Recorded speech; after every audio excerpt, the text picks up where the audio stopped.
তার সাথে যদি কেউ অমত করে তাহলে তার কোনো স্থান নাই।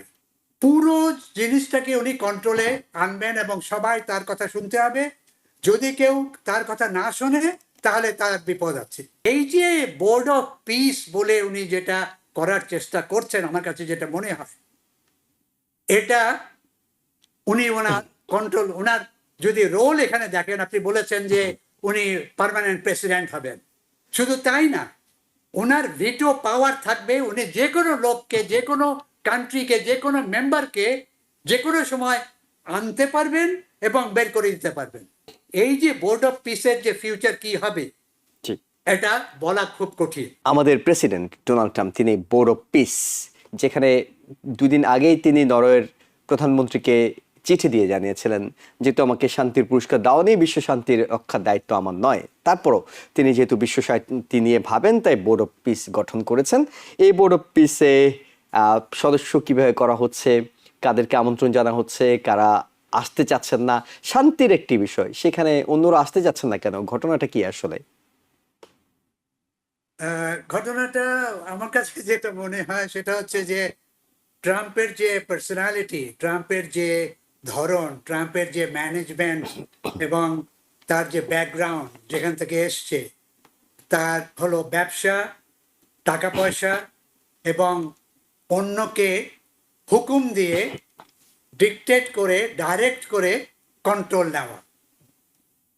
এই যে দু তিনটা ফ্যাক্টর তার যে পার্সোনালিটিতে এবং তার ধরনে, তার যে ব্যবসায় হোক বা রাজনীতিতে হোক, যেখানেই হোক, বা ইভেন ফ্যামিলিতে হোক, তাকে যেটা দেখেছি সেটা হচ্ছে সে, মানে যেটা আমরা দেখতে পাচ্ছি একটা পরিষ্কারভাবে, সেটা হচ্ছে যে তার সাথে যদি কেউ অমত করে তাহলে তার কোনো স্থান নাই। তাকে সে টার্গেট করে বিভিন্নভাবে তাদেরকে ছোট করা, তাদেরকে অত্যাচার করা, তাদেরকে বিভিন্নভাবে আনপপুলার করা।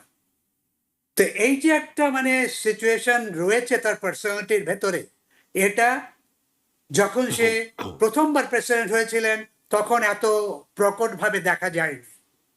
এখন সেকেন্ডবার প্রেসিডেন্ট হওয়ার ফলে তার এই পার্সোনালিটির যে ইন্টারনাল ক্যারেক্টারগুলো, এগুলো একটার পর একটা বেরিয়ে আসছে। এবং এই পার্সোনালিটিতে আমরা যেটা দেখতে পাচ্ছি যে সারা পৃথিবী এফেক্টেড হচ্ছে। উনি সারা পৃথিবী কন্ট্রোল করবেন এবং সমস্ত রাজনীতি, অর্থনীতি, সোশ্যাল কালচার, আমরা কেনেডি সেন্টার দেখেছি, অন্য অন্য আমি কালচারের কথা বলতে গেলে বিভিন্ন জায়গায় যেগুলো দেখছি, পুরো জিনিসটাকে উনি কন্ট্রোলে আনবেন এবং সবাই তার কথা শুনতে হবে। যদি কেউ তার কথা না শোনে তাহলে তার বিপদ আছে। এবং শুধু তাই না, আমার কাছে যেটা বড় রকম মানে একেবারে একটা ভয়ঙ্কর জিনিস মনে হয়েছে যে উনি বলেছেন যে মরালিটিটা কোথা থেকে আসছে। আমার মরালিটি হচ্ছে আমি ডিকটেট করব এবং আমি এটা চালাবো। তো মরালিটির জিনিস হচ্ছে যে আমরা এথিক্সের কথা বলি, ভালো এবং খারাপ দুটো সাইড রয়েছে পৃথিবীতে। এই ভালো খারাপটাকে ব্যালেন্স করে পৃথিবীতে চলার যে সামর্থ্য, শক্তি এবং রাজনৈতিক, সামাজিক এবং কালচারাল যে শক্তি, অর্থনৈতিক, এইগুলোকে সম্মান করে চলাটা সব রাজনীতিবিদদের একটা ঐতিহাসে একটা ভূমিকা ছিল এবং তার বেশি সেন্টার পিস ছিল গণতন্ত্র, ডেমোক্রেসি। এখন আমরা যেটা দেখতে পাচ্ছি সেটা হচ্ছে যে একটা কমপ্লেক্স সিচুয়েশন। আমি একটু অ্যানালাইসিস করছি এই জন্য যে এই যে মানে বোর্ড অফ পিস কোথা থেকে এসছে এবং তার মাথায় কিভাবে এসছে, এবং উনি জাতিসংঘকে ছোট করার জন্য, নোবেল পিস প্রাইজ পাননি বলে তাদেরকে ছোট করার জন্য, ধ্বংস করার জন্য, একটা অপরিহার্য জিনিস ইনস্টিটিউশন হিসেবে প্রমাণ করার জন্য যে প্রচেষ্টা উনি বিভিন্নভাবে করে গেছেন, করছেন এবং করবেন, এটা আমার কাছে যেটা মনে হয়। এখন উনি গত এক বছরে কি করেছেন এটা যদি আমরা অ্যানালাইসিস করি, একটু দেখি, আপনি ইউক্রেনের ঘটনা দেখেন, ফেইলিওর। রাশিয়ার সাথে সম্পর্ক দেখেন, আনক্লিয়ার, ফেইলিওর। আপনি ট্যারিফের তার যে প্রচেষ্টা এবং দেখেন আজ পর্যন্ত ক্লিয়ারলি কাউকে সে দলে নিতে পারেনি ট্যারিফ নিয়ে।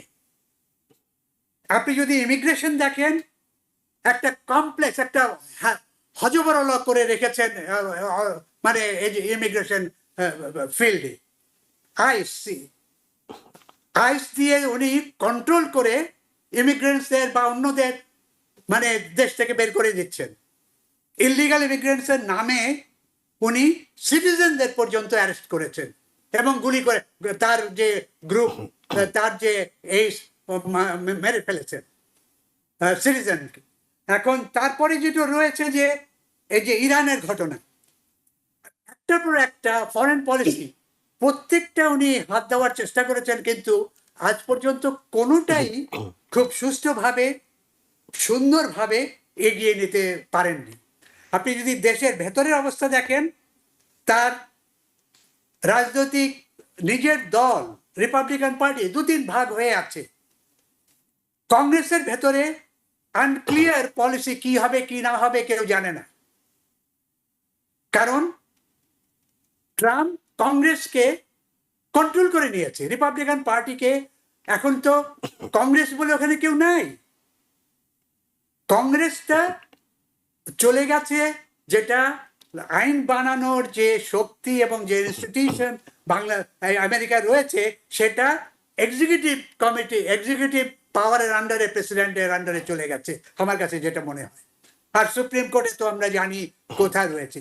কাজে যে 3টে ব্রাঞ্চ অফ গভর্নমেন্ট সব কিছু তার কন্ট্রোলে চলে এসছে, আসার চেষ্টা করছে অন্তত। কাজে এই সিচুয়েশনে উনি যেটা চাচ্ছেন, নোবেল প্রাইজ পিস প্রাইজ পাননি এবং জাতিসংঘ থেকে বড় রকম কোনো রিকগনিশন হয়নি। কাজী উনি এই যে বোর্ড অফ পিস গাজায় যেটা করেছেন, গাজার অ্যাপ্রুভাল, এটা কিন্তু জাতিসংঘের অ্যাপ্রুভাল রয়েছে। একটা কমিটি করার কথা বলেছে, যে এই কমিটি গাজাকে নতুনভাবে তৈরি করবে। কিন্তু আমরা যদি তার প্ল্যানটা দেখি, 11 পেজের একটা প্ল্যান উনি তৈরি করেছেন। উনি না, ওনার মানে কর্মকর্তারা, ওনার হোয়াইট হাউস থেকে। এখানে যেটা দেখতে পাচ্ছি, সেখানে প্রধান একটা ভূমিকা রোল হলো এখানে ব্যবসা বাণিজ্যের সেন্টার করা। 1 লক্ষ বাড়ি তৈরি করবে এবং গাজার যে এই বিচ রয়েছে, বিচ এরিয়ায় সোশ্যাল কালচারাল অ্যাক্টিভিটি এবং রিসোর্ট এরিয়া তৈরি করবেন। প্যালেস্টাইন কোথায়, গাজার লোক কোথায়? তার প্ল্যানের ভেতরে গাজার লোকের কোনো জায়গা নেই, মানে রিয়েল গাজার লোক যাদেরকে আমি বলছি, যারা প্যালেস্টাইনিয়ান, তাদের কোনো জায়গা নেই। এবং তার যে ফরেন মিনিস্টার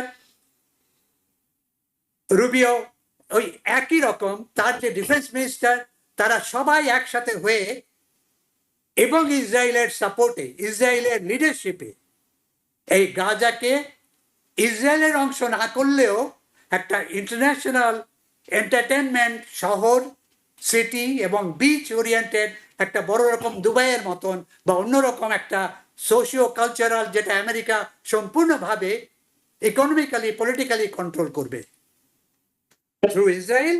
অথবা কাজে এই যে বোর্ড অফ পিস বলে উনি যেটা করার চেষ্টা করছেন, আমার কাছে যেটা মনে হয়, এটা উনি ওনার কন্ট্রোল, ওনার যদি রোল এখানে দেখেন, আপনি বলেছেন যে উনি পার্মানেন্ট প্রেসিডেন্ট হবেন, শুধু তাই না, ওনার ভিটো পাওয়ার থাকবে। উনি যে কোনো লোককে, যে কোনো কান্ট্রিকে, যে কোনো মেম্বারকে যে কোনো সময় আনতে পারবেন এবং বের করে দিতে পারবেন, ক্যান্সেল করে দিতে পারবেন যে কোনো প্রেসিডেন্টশিপ। এই যে কনস্টিটিউশনাল একটা অর্গানাইজেশনাল, যে কোনো অর্গানাইজেশনের একটা কনস্টিটিউশনাল স্ট্রাকচার থাকে, জাতিসংঘের আছে, অন্যান্য ওয়ার্ল্ড ব্যাংকের আছে, আমরা পৃথিবীর সব অর্গানাইজেশনসের দেখেছি। এর কোনো ক্লিয়ার অর্গানাইজেশনাল স্ট্রাকচার নেই। উনি একা, উনি প্রেসিডেন্ট, উনি পার্মানেন্ট প্রেসিডেন্ট, উনি এখানে থাকবেন এবং ওনার সাথে উনি যাকে বলবেন তারা এখানে আসবে। কাজেই এই যে বোর্ড অফ পিসের যে ফিউচার কি হবে ঠিক। এটা বলা খুব কঠিন। ওকে এটা ওকে কতটুকু অনেক তাদেরকে help করবে, একেবারে বিস্তারিত এখানে- আপনি আলোচনা করেছেন। এখানে আরেকটা জিনিস আমি যেটা বলতে চাচ্ছি সেটা হচ্ছে যে এখন যে 35 জন মেম্বার তারা ডিক্লেয়ার করেছে, এদের ভেতরে যদি দেখেন, এদের ভেতরে একজন দুজন বাদে কোনো ডেমোক্রেটিক কান্ট্রি নেই। সব কাতার, ইজিপ্ট, হাঙ্গেরি, আপনি কসোভো, আপনি Morocco, Belarus, Argentina, Uzbekistan, Tajikistan, এগুলো যদি দেখেন, জর্ডান, বেশিরভাগ সেমি ডেমোক্রেসি বা নন ডেমোক্রেসি। এখানে কোনো গণতন্ত্রের জায়গা নেই।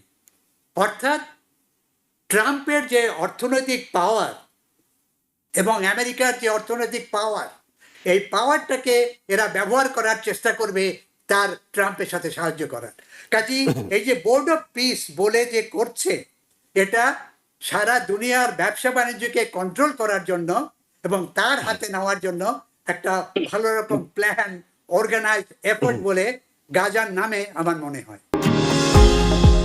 নিউ ইয়র্ক থেকে সম্প্রচারিত TVN 24 টেলিভিশন বিশ্বজুড়ে বাঙালির কণ্ঠস্বর।